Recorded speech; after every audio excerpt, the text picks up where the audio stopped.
स्वागत है आप सभी का हमारे इस चैनल में। अगर आप नए नए मूवी देखना चाहते हैं सबसे पहले और सुनना चाहते हैं उसके बारे में, तो प्लीज़ इस चैनल को सब्सक्राइब करें। दोस्तों, आज हम जिस मूवी की बात करने वाले हैं उसका नाम है रेड स्पैरो। इस कहानी की शुरुआत होती है मॉडर्न रशिया से, जहाँ पर हमें डोमिनिका नाम की एक लड़की को दिखाया जाता है। डोमिनिका एक बैले डांसर है। दरअसल उसे किसी भी कीमत पर पैसे कमाने थे, क्योंकि उसकी माँ हमेशा बीमार रहती है और उनके इलाज के लिए हमेशा उसे पैसों की जरूरत होती है। एक दिन जब वो परफॉर्म कर रही होती है तो उसका पार्टनर गलती से उसके पैर के ऊपर पैर रख देता है, जिससे उसके पैर की हड्डी टूट जाती है। इसी घटना के साथ उसका डांसिंग करियर हमेशा के लिए खत्म हो जाता है, जिससे उसे बहुत दुख होता है। उसे नहीं पता कि अब वो कैसे पैसे कमाएगी और अपनी माँ का इलाज कैसे करवाएगी। कुछ महीने बीत जाते हैं और उसका पैर ठीक हो जाता है। एक दिन उसके अंकल, जिनका नाम इवान होता है, वो उसके पास आते हैं। दरअसल वो रशिया की सीक्रेट एजेंसी में डायरेक्टर हैं। वो डोमिनिका को कहते हैं कि मुझे तुम्हारी मदद की जरूरत है, तुम मेरे साथ काम करो। पर डोमिनिका साफ साफ मना कर देती है। उसके अंकल उसे बताते हैं कि तुम्हारे पैर का एक्सीडेंट हुआ नहीं था, बल्कि जानबूझकर तुम्हारे पैर की हड्डी को तोड़ा गया था, और जिसने ये किया था वो तुम्हारी दोस्त है। उसने ऐसा इसलिए किया ताकि वो डांसिंग में तुम्हारी जगह ले सके। ये सुनकर डोमिनिका को बहुत दुख होता है और बहुत गुस्सा भी आता है। वो अपने दोस्त के घर जाती है और उसे बुरी तरह से मारती है। इसके बाद एक बार फिर से वो अपने अंकल इवान से मिलती है और उनसे पूछती है मुझे क्या करना होगा। उसके अंकल उसे बताते हैं एक बहुत बड़ा गैंगस्टर है, तुम्हें उसे सिड्यूस करके एक होटल के कमरे में लाना होगा और इसके बाद हमारे एजेंट्स अपना काम कर देंगे। इसके बदले में तुम्हारी माँ के जितने भी मेडिकल के खर्चे हैं वो सब के सब हम उठाएंगे। और अब डोमिनिका उसकी बात मान जाती है। वो उस गैंगस्टर से एक बार में मिलती है जहाँ पर उसे सिड्यूस करती है। इसके बाद वो गैंगस्टर उसे होटल के कमरे में ले आता है और यहाँ पर इस वक्त कोई भी नहीं पहुँचा होता है, इसलिए वो आदमी जबरदस्ती उसकी इज्जत लूट लेता है, जिससे डोमिनिका को बहुत दुख होता है, क्योंकि उसे सिर्फ उस आदमी को सिड्यूस करना था। अब यहाँ एजेंट आता है और उस गैंगस्टर को मार देता है। पर डोमिनिका के साथ जो हुआ वो उस बात से टूट गई है। वो अपने अंकल के पास जाती है और कहती है कि आज के बाद मैं ये काम कभी भी नहीं करूंगी।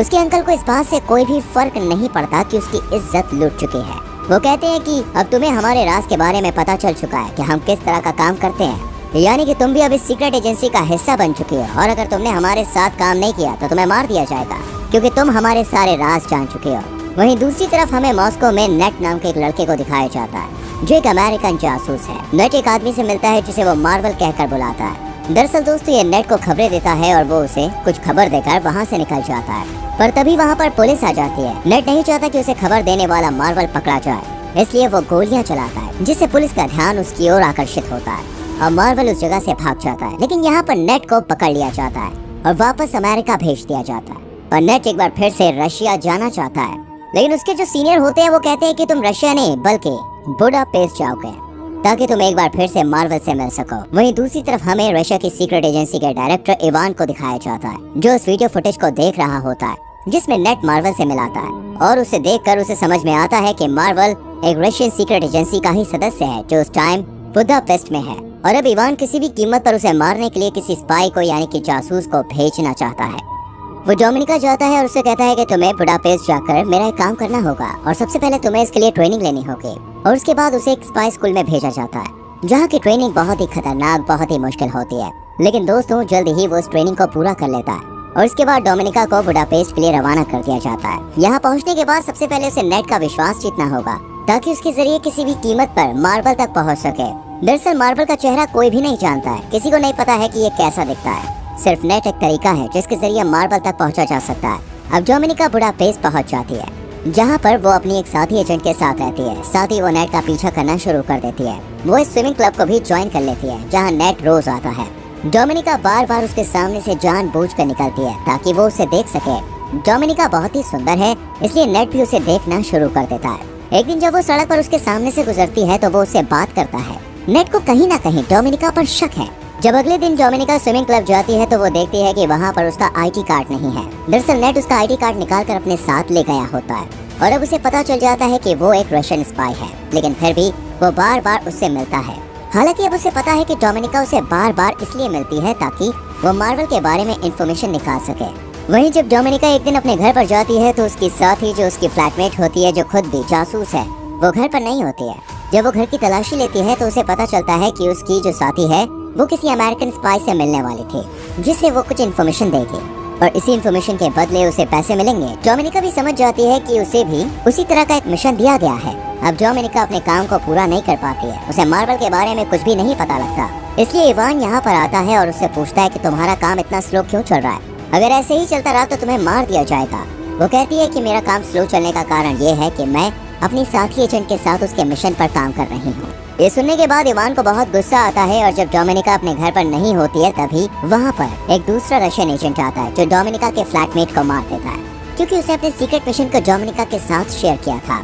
हालांकि उसने नहीं किया होता, लेकिन डोमिनिका ने कहा होता है कि मैं उसके साथ काम कर रही हूँ, इसलिए इवान को और रशियन इंटेलिजेंस को लगता है कि उसने अपने खुफिया मिशन को किसी के साथ शेयर किया है, इसलिए उसे मार दिया जाता है। साथ ही जब डोमिनिका घर पहुंचती है तो वहीं रशियन एजेंट उसे धमकी देता है और कहता है कि अगर तुम अपने मिशन में फेल हुई तो हम तुम्हें भी मार देंगे। डोमिनिका इस बात से बहुत ज्यादा डर जाती है। वो नेट से मिलने उसके फ्लैट पर जाती है, जहाँ पर नेट उसे बताता है कि मुझे पता है कि तुम एक रशियन जासूस हो। डोमिनिका बताती है कि मुझे अपनी और अपनी माँ की जान बचानी है, इसलिए उसे रशियन जासूस बनना पड़ा। नेट उसे कहता है कि मैं तुम्हारी और तुम्हारी माँ की सुरक्षा की गारंटी लेता हूँ, लेकिन तुम्हें डबल एजेंट बनना होगा, यानी कि तुम्हें मेरे लिए काम करना होगा। और उसकी वो बात मानी जाती है, जिसके बाद वो दोनों एक दूसरे के बहुत करीब आ जाते हैं। और अगली सुबह जब वो नेट के घर से निकलती है तो उसके पास उसका एक ग्लास भी होता है जिसमें नेट के फिंगरप्रिंट्स हैं। वही नेट एक बार फिर से मार्बल से मिलता है। मार्बल उसे आगाह करता है कि तुम्हें डोमिनिका से दूर रहना होगा, क्योंकि वो एक रशियन जासूस है और तुम्हारे लिए बहुत बड़ा खतरा बन सकती है। लेकिन नेट उसकी बात नहीं मानता है और उसे अपने साथियों से भी मिलवाता है, जहाँ पर डोमिनिका कहती है कि मैं तुम्हारे लिए काम करूंगी, लेकिन इसके बदले मुझे $30,000 देने होंगे तुमको। अमेरिकन एजेंट्स पूछते हैं लेकिन हम ऐसा क्यों करेंगे? वो कहती है कि क्योंकि मैं तुम्हारी मदद कर सकती हूँ। जिस लड़की के साथ मैं रहती हूँ वो एक रशियन एजेंट थे। उसे एक मिशन दिया गया था, जिस मिशन के तहत उसे यूएस सेंटर के चीफ स्टाफ से मिलना था, जो उसे अमेरिका के बारे में बहुत सारी इन्फॉर्मेशन देने वाले थे। पर उसकी अब मृत्यु हो चुकी है और वो मिशन अब मुझे दिया गया है। मैं तुम्हारी इसमें मदद कर सकती हूँ। ये सुनने के बाद वो उसे पैसे देने के लिए राजी हो जाते हैं और अब डोमिनिका यूएस सेंटर के चीफ स्टाफ से मिलती है, जो उसे टेस्ट देती है। दरअसल डोमिनिका की और यूएस सेंटर के चीफ स्टाफ के ऊपर यहाँ पर रशियन के साथ साथ अमेरिकन जासूस भी नजर रखते हैं।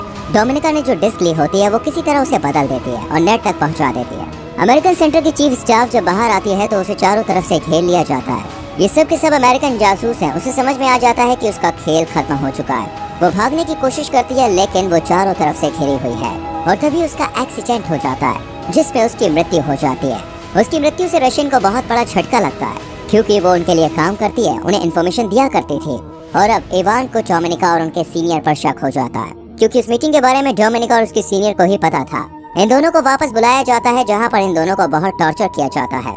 डोमिनिका के सीनियर की मृत्यु हो जाती है, लेकिन डोमिनिका अब भी जिंदा होती है।